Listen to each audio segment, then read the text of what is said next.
Hi, I'm Harper. Being the middle child in the Miller family is like being the invisible filling in a very expensive sandwich. My parents, Margaret and Richard, never quite figured out what to do with me after they had their perfect firstborn and before they welcomed their precious baby boy. Harper, would you mind moving those dishes to the sink? Mom called from the dining room where she was arranging the Christmas table with ridiculous precision. The fancy china we only used twice a year gleamed under the chandelier light. Sure, because Eliza and Caleb are clearly too busy to help, I muttered, watching my siblings lounging in the living room, my sister scrolling through Instagram, and my brother playing video games. What was that, dear?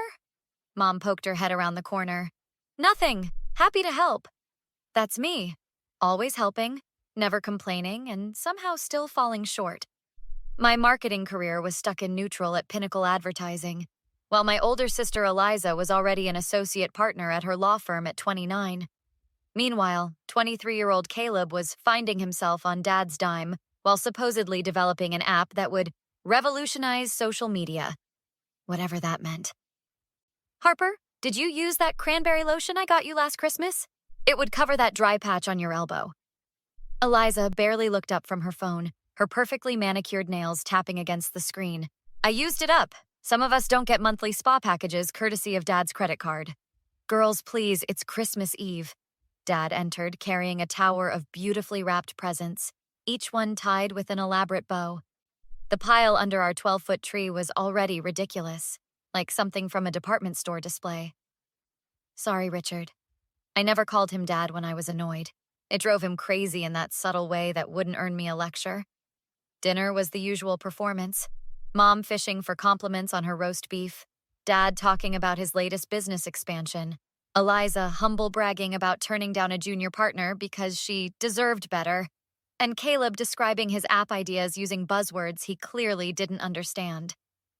So Harper still creating Facebook posts for that little company? Eliza asked, cutting her meat into perfect squares. I manage the entire digital strategy for 3 major accounts. But sure, let's call it Facebook posts. You should talk to Jeremy at my firm. He knows someone in marketing. Mom offered this nugget like it was gold, not the same suggestion she'd made for the past 2 years. I'm actually up for a promotion after New Year's. That's nice, honey. Dad patted my hand without looking at me. After dinner came the main event. Gift opening. Eliza squealed over her new designer handbag and diamond earrings. Caleb got the latest gaming system and a check for his business expenses. Mom and Dad exchanged their usual extravagant gifts. Then it was my turn. Mom handed me a small envelope with a tight smile. We weren't sure what you'd want this year. Inside was a generic holiday card with a $50 gift certificate to Barnes & Noble. Not even signed. Thanks, I managed, while watching Caleb unwrap a second gift, a weekend ski trip. I sat there, surrounded by torn wrapping paper and exclamations of joy, clutching my card and feeling completely invisible. But something shifted inside me that night. I wasn't going to be the forgotten filling anymore. They had no idea what was coming. The morning after Christmas, I marched downstairs with the pathetic gift card still in my hand. The family was gathered around the breakfast table, Mom serving her famous blueberry pancakes to Eliza and Caleb while Dad read the newspaper. So I've been thinking about last night. Eliza rolled her eyes. Here we go again. What exactly is that supposed to mean? Nothing, Harper. Just eat your breakfast before it gets cold. Mom slid a plate toward me with significantly fewer pancakes than my siblings had. No, I want to know why everyone got actual gifts except me. A gift card? Really? And not even signed? Dad lowered his newspaper with an exaggerated sigh. We spent hours shopping for you last year, and you barely seemed to care about what we got you. That's not true. You got me a blender because you said I needed to start cooking like a proper adult while Eliza got a trip to Paris. You're being dramatic, Mom dismissed with a wave. We never know what you want. You could ask, or notice literally anything about my life. Caleb snickered. Maybe if you did something worth noticing. I was about to respond when the doorbell rang. Aunt Patricia, Dad's sister, breezed in with her usual impeccable timing and armful of post-Christmas leftovers. Good morning, darlings. Harper, you look like you're about to commit murder. Family drama before noon? Harper's upset about her Christmas gift, Eliza explained with faux concern. She never appreciates anything we do for her. That's rich coming from Miss 3 handbags aren't enough. See how she gets, Patricia? Mom sighed. So sensitive about everything. Aunt Patricia studied the scene with narrowed eyes. Interesting. Richard, may I borrow your study? I need to make a quick call. Later, as I helped clear the dishes, Aunt Patricia cornered me in the kitchen. You know your mother called Janet at Apex Marketing last month, right? My stomach dropped. Janet? My potential boss, Janet? How do you even know her? Country Club. She mentioned interviewing a promising young woman named Harper Miller. Your mother overheard and just happened to mention what a shame it was that you were unreliable with deadlines. Curious timing, given that you were the front runner for that position. The realization hit like a truck. That's why they ghosted me after the final interview. Not the first time, I suspect. Memories flooded back. Dad forgetting to mail my college application to my first choice school. Mom discouraging my high school boyfriend from taking me to prom by mentioning my emotional issues. Eliza borrowing my portfolio for inspiration, then presenting eerily similar campaign ideas at her marketing internship before switching to law. They've been sabotaging me my entire life. Families are complicated, sweetie. Some parents can't stand seeing their children succeed in ways they didn't plan. That night, I received an email that changed everything. A marketing firm in Chicago was interested in my portfolio. The position was risky. A struggling company needing a complete rebrand, but far from my family's reach. You're leaving? Aunt Patricia asked when I called her, excitement evident in my voice. It's time to build something they can't tear down. About damn time. I'll send you my friend Nolan's contact info. He runs the place. Your resume caught his eye specifically. For the first time in years, I felt something close to hope. They had no idea what I was capable of without their constant undermining. 6 months into my Chicago adventure, and Apex Marketing was barely recognizable. Our client list had tripled, and I'd just landed the biggest account in the company's history. This Riverside campaign is brilliant, Harper. Nolan leaned against my office doorframe, coffee in hand. Unlike my previous bosses, he actually made eye contact when he spoke to me. You've completely transformed their brand identity. Thanks. I figured they needed something bold after decades of playing it safe. Bold is your specialty. The board wants to meet with you next week. Between us, they're considering you for creative director. My phone buzzed with a FaceTime request from Mom. I glanced apologetically at Nolan. Family calls. Mind if I... Take your time? We're celebrating your Riverside win tonight, by the way. The team's meeting at Emerson's at 8. I answered as he walked away, greeted by Mom's critical gaze. Your hair is different. It looks... interesting. It's the same as last time we talked, Mom. Well, Chicago clearly doesn't have decent stylists. How's that little marketing job going? Still making Instagram posts? I bit back the urge to mention our multi-million-dollar accounts. It's fine. How's everyone? Eliza's been made partner, youngest in the firm's history, and Caleb's startup is taking off. He's meeting with investors next week for his social media concept. The ConnectSphere app? Such a unique idea.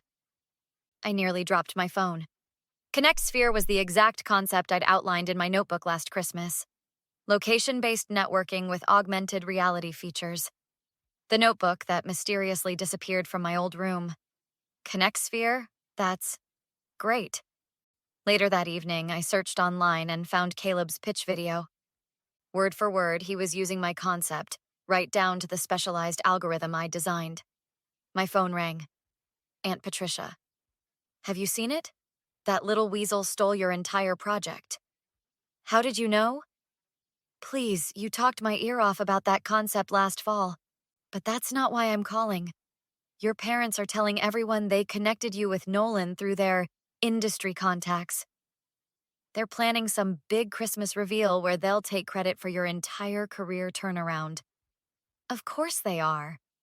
Margaret's already bragging about how they always knew you just needed the right guidance. I laughed bitterly. Unbelievable. What are you going to do? I opened my laptop to a folder labeled Evidence. Inside were recorded phone calls, screenshots of texts, emails from potential employers confirming Mom's interference, and now footage of my original Connect Sphere concept development. I'm documenting everything. Every sabotage, every lie, every stolen idea. By Christmas, I'll have an airtight case against all of them. Harper, this sounds serious. It is. I'm not just going to succeed despite them. I'm going to expose exactly who they are. That night at Emerson's, surrounded by colleagues who actually respected me, I finalized my plan. The board meeting, the promotion, the new apartment, everything was falling into place. But the real victory would come at Christmas dinner, where I'd unwrap the one gift my family never expected, the truth. You seem distracted, Nolan observed, sliding a celebratory champagne toward me. Just planning my holiday vacation. Excited to see family? I smiled, thinking of the presentation I was meticulously assembling. You have no idea. 1 year later, I pulled into my parents' driveway in my new Audi. My creative director badge gleamed on my designer blazer as I grabbed my laptop bag. Harper, you made it! Mom air-kissed me. You look professional. Thanks. I brought wine and a special presentation. Eliza smirked from the living room. Nice badge. Assistant something? Creative director, actually. That little company made you director? How cute. Dad chuckled. Though we always knew you'd do well once we connected you with Nolan. Funny you should mention Nolan.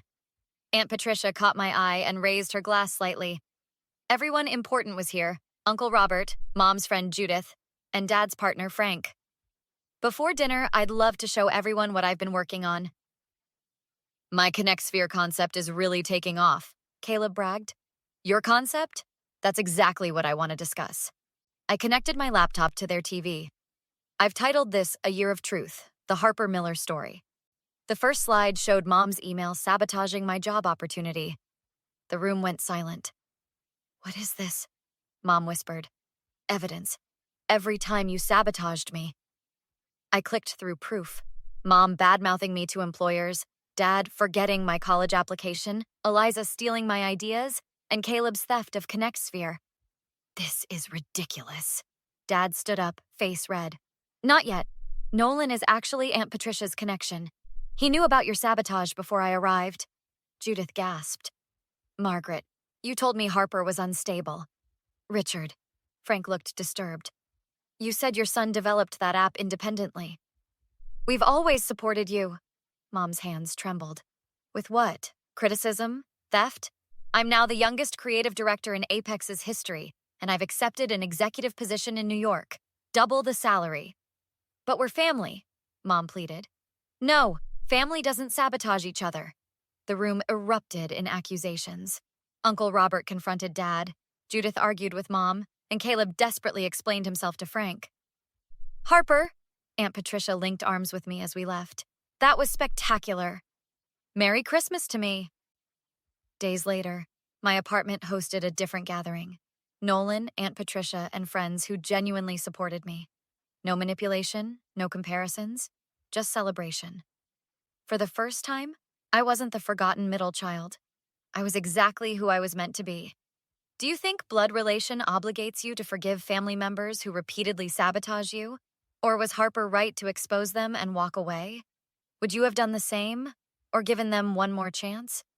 If this story resonated with you, hit that like button and subscribe for more revenge tales of people standing up to toxic relationships. Share your thoughts in the comments below. I read every single one and would love to know what you would have done in Harper's position.